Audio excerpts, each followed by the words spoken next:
ಮಲ್ಟಿವಿಷನ್ ಅವ್ರದ್ದು 1 year complete T ವಿಗೆ warranty ಇರುತ್ತೆ. Picture clarity ಕೂಡ ಚೆನ್ನಾಗಿದೆ. ಹಾಗೆ ಇದು ಬಂದ್ಬಿಟ್ಟು ಆ್ಯಂಡ್ರಾಯ್ಡ್ ಟಿ ವಿ. ಇದಕ್ಕೆ ನಮ್ಮ ಕಡೆಯಿಂದ ಒಂದು ಡಿಶ್ ಬುಟ್ಟಿ ಫ್ರೀ ಇರುತ್ತೆ. ಡಿಶ್ ಬುಟ್ಟಿಲಿ 8 ಮಂತ್ ರೀಚಾರ್ಜ್ ಫ್ರೀ ಇರುತ್ತೆ. ಹಾಗೆ 2500 ಅಗೇನ್ ಕ್ಯಾಶ್ ಬ್ಯಾಕ್ ಕೂಡ ಫ್ರೀ ಇರುತ್ತೆ. 2000 ಕ್ಯಾಶ್ ಬ್ಯಾಕ್ ಜೊತೆಗೆ ಡಿಶ್ ಬುಟ್ಟಿ ಇನ್ಸ್ಟಾಲೇಷನ್ ಕೂಡ ಫ್ರೀ ಇರುತ್ತೆ. ಹಾಗೆ ಒಂದು ಸ್ಟೆಪ್ಲೈಜರ್ ಫ್ರೀ ಇರುತ್ತೆ. ಸ್ಟೆಪ್ಲೈಜರ್ ಕೂಡ ರಿಪ್ಲೇಸ್ಮೆಂಟ್ ಗ್ಯಾರಂಟಿ ಇರುತ್ತೆ.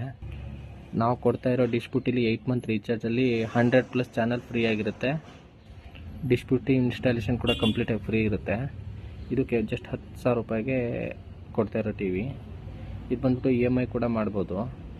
EMI ಮಾಡಿದರೆ ಇದಕ್ಕೆ 2000ಇಂದ ಡೌನ್ ಪೇಮೆಂಟ್ ಪೇ ಮಾಡ್ಬೋದು. ನೀವು 2,000 ರೂಪಾಯಿ ಡೌನ್ ಪೇಮೆಂಟ್ ಮಾಡಿ ಮಂತ್ಲಿ ಏನಿದೆ ಅದು EMI ಪೇ ಮಾಡ್ತಾ ಹೋದರೆ ಆಯಿತು.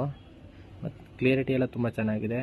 ಏನಾದರೂ ಲೋ ಬಜೆಟಲ್ಲಿ ಬೆಸ್ಟ್ ಟಿ ವಿ ಪರ್ಚೇಸ್ ಮಾಡಬೇಕು ಅಂದರೆ ತಗೋಬೋದು, ಪರವಾಗಿಲ್ಲ.